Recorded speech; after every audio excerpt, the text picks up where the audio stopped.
Jemaah yang dimuliakan Allah Subhanahu wa taala, masih malam ini kita membahas masalah istinja ya.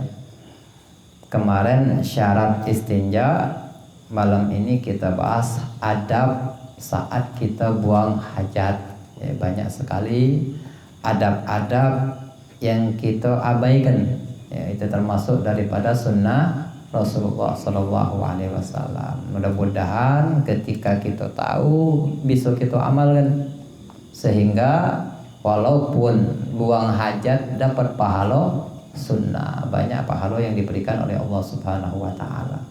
Di sini pertama adab ketika kita buang hajat di tempat yang disediakan, bukan di hutan, seperti kamar mandi, seperti WC yang sudah dibuat ya WC tersebut. Nah, ada sunnah-sunnah yang dianjurkan oleh Nabi Muhammad SAW.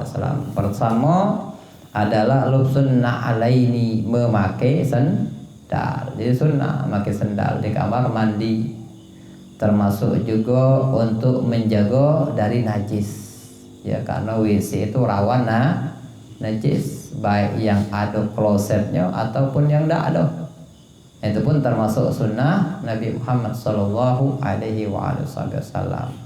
Banyak sekali manfaat saat kita pakai sendal. Tapi ada yang takut ya. Tadi ada ibu-ibu nanya, takut kalau pakai sendal apa katanya? Licin katanya. Jatuh, kebanyakan di kamar mandi jatuh mati gitu. Ya kalau biasa disikat, kadang-kadang lalu mutan, maka licin. Kita ketemu keramik tambah licin. Macam mana biar tidak licin? Jadi disikat ya. Itu sendal biar kita aman daripada jatuh. Intinya kita pengen ngamalkan sunnah Nabi Muhammad SAW. Sebagian ya guru-guru kita mengatakan manfaatnya biar kita jauh dari iblis ya, biar jauh dari setan yang kadang-kadang buat kita kesurupan ya. Karena setan itu terkadang masuk dari dua jalur, dua tempat. Pertama dari telapak kaki ya, yang kedua dari ubun-ubun katanya. Yang disunahkan di sini pakai dua. Pertama pakai sendal, yang kedua satrul ra'si, menutup kepala. Nah ini termasuk sunnah. Jadi kalau ada orang masuk kamar mandi pakai peci misalnya. Kadang-kadang kan kita ada masjid Pak ya, datang ke masjid, ada kelompok-kelompok masuk masjid pakai apa? Pakai peci. Kita nggak wah orang adab orang ini. Nah itu termasuk sunnah Nabi. Ya sunnah Nabi pakai penutup kepala, walaupun tidak harus peci, tidak harus kopiah, apa baik. Bahkan saking disunnahkannya, ya kalau guru kita kemarin katakan pakai timbo kalau tidak ada. Kita lah keburu masuk kamar mandi tidak ada, pakai tangan, ya tutup kepala. Kenapa? Sunnah Nabi Muhammad Sallallahu Alaihi Wasallam. Saking menjaga sunnah Nabi. Guru-guru kita, ulama-ulama kita paling sayang dengan sunnah Nabi, sayang untuk ditinggalkan. Kalau kita jangankan sunnah, kadang-kadang yang wajib pun biasa-biasa baik, karena kita tidak tahu, mungkin di amalia sunnah itu ikhlasnya kita. Amalia sunnah tadi yang menyebabkan kita dapat rahmat Allah ya, masuk ke dalam surganya Allah. Kalau yang wajib kan kita kadang-kadang banyak pengennya, kurang ikhlas. Jadi amalkan sunnah Nabi Muhammad SAW. Kemudian az-zikru, ya membaca zikir, membaca doa ketika kita pengen masuk. Apa doanya? Bismillahi ya, Allahumma inni, ya Allah sesungguhnya aku a'udzubika, berlindung kepadamu dari apa? Minal khabasi wal khaba'isi, dari yang namanya setan bernama khabasi ya, wal khaba'is. Kenapa? Karena perbuatannya khabith. Khabith itu jorok, kotor, ya galak, berzina. iblis itu perbuatan jorok, kotor, keji, perbuatan keji itu ya, perbuatan zina. Nah kita berlindung. Jadi ada jin laki-laki, jin perempuan di kamar mandi itu. Maka sunnah ketika kita di kamar mandi itu menutup aurat, jangan polos, tidak berpakaian sama sekali. Ya, bahkan nanti adab-adabnya saat buka sarung itu ada adabnya. Ya, jangan sampai kita langsung buka. Walaupun di tempat sepi itu tidak dikategorikan aurat. Sunnah saat kita di kamar mandi minimal menutup sawataini, dua kemaluan depan, kemaluan belakang minimal itu. Ya, karena tidak ada yang ngelihat. Jin bukan ukurannya. Ya, jin bukan wajib untuk kita tutupi dari pandangan jin, yang wajib kita tutupi dari pandangan manusia ya, yang dikatakan aurat. Aurat itu sesuatu yang wajib ditutup dan haram dilihat plus diperlihatkan, dipertontonkan. Aurat itu hukumnya haram. Di kamar mandi siapa? Tidak siapalah kecuali jin. Jin mandang aurat kita udah haram kita mukanya. Nah ada doa biar kita tidak dipandang jin katanya, bukan doa untuk ngilang, bukan. Aminah ya, termasuk aman dari pandangan jin. Apa doanya? Bismillahilladzi la ilaha illahu. Ya, tadi dalam kitab Al-Adhkar Nawawi yang dikumpulkan oleh Imam Nawawi. Baca doa itu. Tapi jangan pas nak maling jambu, maling apa, baca Bismillahilladzi la ilaha illahu. Ini haram. Ya, makanya ada doa itu kadang kita baca haram tadi. Prakteknya untuk haram. Pas pula udah ketahuan. Pas maling dak kelihatan ucap kuli alhamdulillah katanya dosanya dua. Ya jangan dibaca itu tadi. Nah, ketika di kamar mandi amalkan baca doa tadi. Allahumma shalli ala sayyidina Muhammad wa ala ali sayyidina Muhammad. Nah, kalau setan katanya kalau kita keseringan buka kemaluan, ndak malu polos itu nanti ada rasa dia senang dengan manusia. Nah, hati-hati ya. Senang itu tambah lagi perempuan, diusahakan jangan sampai terlalu berlebihan membuka aurat walaupun kamar mandi. Kan kadang-kadang kita nih namanya kamar mandi pokoknya lah dikunci sudah bebas gitu. Tapi ada etika, ada adab yang diajarkan oleh Nabi Muhammad sallallahu alaihi wasallam. Nah, kemudian takdimu yasarihi indad duhul, mendahulukan kaki kiri ketika atau saat masuk kamar mandi. Dididik oleh Nabi sallallahu alaihi wasallam. Ya, apa sih manfaatnya? Karena ini sunnah Nabi pasti ada hikmahnya. Nah, ketika kita masuk kamar mandi, kadang-kadang sendal itu di dalam, ya. Sendal kita di dalam, kalau di luar aman. Kalau sendal di luar tetap kita makinya kaki kanan baru kaki kiri. Kan pakai kaki kanan dulu baru kaki kiri. Nah, tapi kalau dia sudah di kamar mandi lupa ngeluarnya, ya kan sekarang bisa keluar kan pakai tangan misal. Kadang-kadang kan buru-buru nak masuk lah tak tahan lagi kebelet, alhamdulillah kalau masih pakai sendal. Kadang-kadang langsung bebas. Nah, misal kepepet buru-buru tak bisa lagi, maka tetap sunnah jangan ditinggalkan. Pakai sendal, injak kaki kiri masuk, injak dulu sendal yang kiri tadi. Kemudian pas masuk kaki kanan baru masukkan. Sehingga dua sunnah kita gawi. Pakai sendal dapat, kemudian makinya kaki kanan dulu baru kaki kiri. Masuknya tetap kaki kiri, tapi pakai sendalnya pakai kaki kanan. Jadi jangan ditinggalkan sunnah Nabi Muhammad SAW. Makan pakai tangan kanan, tapi tempat yang kotor-kotor itu dengan kaki kiri. Kalau masuk masjid kaki kanan, ya keluar pakai kaki kiri. Karena yang tempat-tempat baik itu diawali dengan yang kanan, termasuk makan. Jangan sampai kita makan pakai tangan kiri, minum pakai tangan kiri. Kenapa? Karena kata Nabi, asyaiton ya'kulu bishimalih. Ya, kul biyamini, makan pakai tangan kananmu, minum pakai tangan kanan. Jangan makan pakai tangan kiri. Kenapa? Fa inna syaitan, sesungguhnya syaitan yakul bishimali, makan menggunakan tangan kanan, tangan kiri. Termasuk juga minum. Kadang-kadang buru-buru ya, pakai tangan kiri. Ingat lu ubah. Nah, ubah jangan sampai. Sayangi sunnah Nabi Muhammad sallallahu alaihi wasallam. Kadang-kadang sunnah juga. Inilah kadang-kadang. Sunnah Nabi itu pasti banyak hikmahnya. Kemudian takdimu yaminihi anil indal khuruj. Mendahulukan kaki kanan saat keluar. Napas keluar tuh kaki kanan. Itu sunnah. Wa adamu hamli dzikrillah. Tak boleh membawa lafaz Allah. Nah, jadi kadang-kadang yang pakai cincin itu kan banyak jual-jualnya. Cincin yang ada lafaz Allahnya, ada lafaz Muhammadnya. Kan kadang-kadang seneng gitu. Dari perak dibuat lafaz ada.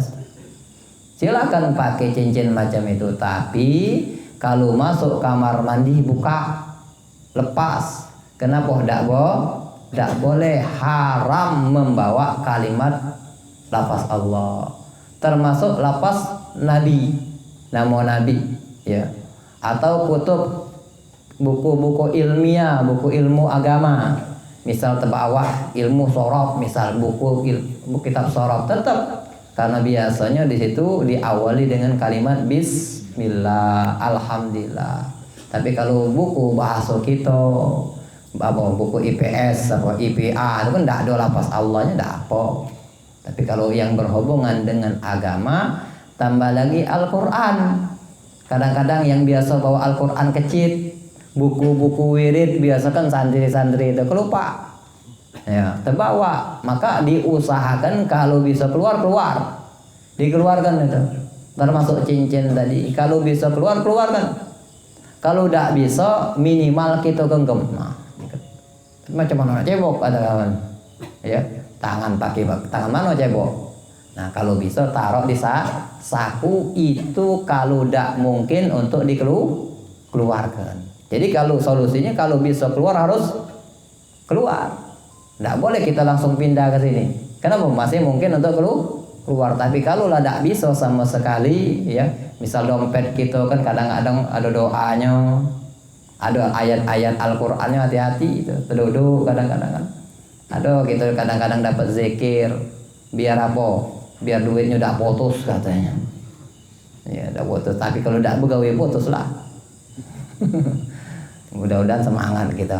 Tapi dibawanya di dompet. Pas dompet kadang-kadang duduk. Nah, mendudui ayat Al-Quran. Hati-hati, haram hukumnya. Nah, ketika masuk di kamar mandi, wah sayang ini dikeluarkan dompet, pacak dompet kawan. Nah, kalau tidak bisa dikeluarkan, pasuk di saku tadi. Biar ada penutup ditahan. Nah, itu ya. Usaha kita untuk mengeluarkannya. Kalau tidak bisa, disimpan itu ya. Nah, intinya dilarang kita membawa lafaz Allah. Nah, kalau pakai cincin itu sunnahnya pakai batu akik macam Pak Adam. Nah, kalau lafaz-lafaz itu kadang-kadang ada jual. Kemarin orang nawarkan gitu, tidak kita beli. Bukan enggak, lebih aman. Karena sunnah itu pakai batu akik sunnah deh. Nah, kinyang, nah apa itu. Yang penting batu akik itu sunnah. Kalau yang pakai lapas-lapas tadi tidak termasuk, tapi cincin termasuk sunnah Nabi Muhammad sallallahu alaihi wasallam. Kemudian jemaah yang dimuliakan Allah, wal julus, disunnahkan saat istinja itu duduk. Makanya kalau kencing berdiri apa hukumnya? Makruh, menyalahi sunnah Nabi Muhammad sallallahu alaihi wasallam. Jadi dak nas mengharamkan, dak berani kami ngaramnya. Makruh. Tapi jangan dibiasakan kencing berdiri duduk ya. Tambah lagi perempuan bahaya kalau kencing berdiri. Ya, nah, itu kacau gitu ya. Kalau perempuan kencing berdiri. Nah, laki-laki diusahakan. Kita anak-anak kita ingatkan kencing berdiri. Biasa budak-budak itu ya. Itu yang marbot kadang-kadang ingatkan. Masjid itu rawan najis. Ya, masuk kencing berdiri, nyiprat ke kaki, dak cuci kaki lagi masuk masjid. Makanya kadang-kadang rawan juga masjid-masjid gitu tuh. Bukan rumah be rawan dari najis. Nah kalau kita ngelihat ingatkan, tambah lagi kita punya anak. Anak kita biasa kan ke masjid, seneng kan mereka ke masjid. Tapi ajarkan tadi kalau kencing duduk, siram. Sebelum masuk masjid siram kaki. Banyak kadang-kadang pas kencing buru-buru. Cerur kencing semua, langsung masuk. Qasidahan katanya. Hati-hati. Nginjek tempat ya sejadah hukumnya najis. Orang sholat di situ hukumnya dak sah. Siapa nanggung? Budak tadi. Dak mungkin budak. Paknya dak mendede. Jadi dede anak kita jangan sampai nampung dosa. Jadi intinya sunnah itu kencing, tambah lagi buang hajat Ada yang buang hajat berdiri? Kacau ya kalau yang buang hajat berdiri itu. Kemudian Allah yatakallama. Jangan banyak berbicara, bukan banyak lagi, jangan berbicara, diam baiklah situ. Ya, jangan berbicara saat di kamar mandi. Tambah lagi ngomong-ngomong, ngobrol. WC berdua. Oi, apa kabar kau? Baik. Nah, hati-hati, panjang. Kadang-kadang kan WC umum itu. Sama-sama masuk kamar mandi tanya, "Aduh, dah ini, aduh dah." Nah, itu ya. Jangan makruh. Bukan haram berbicara, hukumnya makruh. Tambah lagi ngucap salam. Ya, makanya kalau orang ndak nyawab salam kita, balik kita. Lah digedor ndak datang kadang-kadang di kamar mandi ndak tahan lagi assalamualaikum. Aduh, katanya lah mules. Waalaikumsalam, tambah boleh warahmatullahi wabarakatuh. Nah, sudah haram hukumnya. Kalau kalimat assalamualaikum ndak sampai haram ya. Karena ndak menyebut asma Allah Subhanahu wa taala. Tapi berbicaranya bisa hukum makruh. Jangan nanti keluar kamar mandi baru jawab salam, sama seperti jawab azan. Di kamar mandi kalau tidak bisa jawab dengan hati kan sunnah jawab azan itu. Ada sampai-sampai ulama mengatakan wajib. Nah, kalau bapak nak ngikut pendapat wajib tadi, pas di kamar mandi jangan jawab azan. Ya, kapan? Pas sudah keluar, bersih kita dari najis, bersih kita dari kotor, ya. Tambah lagi kita sudah wudu, baru kita jawab azan. Karena azan itu kalimat-kalimat zikir. Nabi itu paling tidak suka ya berzikir.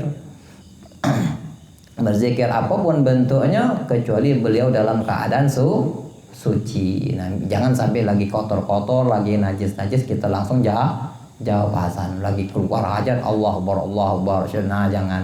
Ya nanti pas keluar kita baru jawab azan. Berbicara di sini masalah bukan masalah zikir, hukumnya makruh. Kalau zikir hukumnya haram ya. Subhanallah lagi BAB jangan haram. Maka termasuk doa kemarin kita baca doa Allahumma tahhir qalbi minan nifaqi wa hasin farji minal fawahish ya. Apa situ disunnahkan di dalam hati. Kapan? Habis selesai dari buang hajat, selesai dari cebok, baru doa. Kalau pengen doanya di dalam kamar mandi, dalam hati. Yang bagus lagi boleh di luar, baru kita baca doa. Bukan berbarengan, itu bukan niat. Nanti pas nyiram Allahumma tahhir qalbi sambil megang-megang najis, jangan. Ya. Selesaikan, baru kita baca doa. Itu sunnahnya.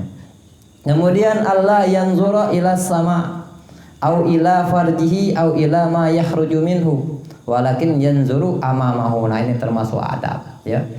Jangan memandang ke langit ya. Oh, jenggotnya apa di jenggotnya. Kemudian jangan memandang ke kemaluan kita. Ya, jangan memandang kemaluan, jangan juga memandang atau melihat sesuatu yang keluar tadi. Macam ndak ridho. Udah ikhlas mungkin makan tadi makan enak ya, makan keju, makan apa, makan ikan tongkol keluar sayangnya ya, itu hukumnya makruh. Tapi disunnahkan memandang ke depan, ke depan baik. Tapi jangan ngelamun pulih ya. Nah, jadi kalau kita nih termasuk juga kata ulama itu orang yang ikhlas seperti itulah.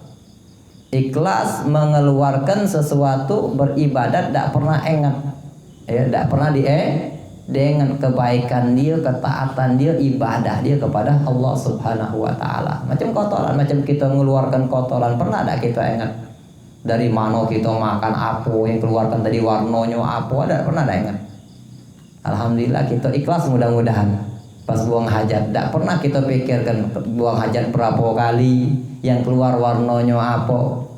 Nah begitupun kalau bisa saat ibadat, saat melakukan kebaikan, ketaatan kepada Allah ataupun kepada hamba-hamba Allah, kita lupakan cuman penyakit kita, ya.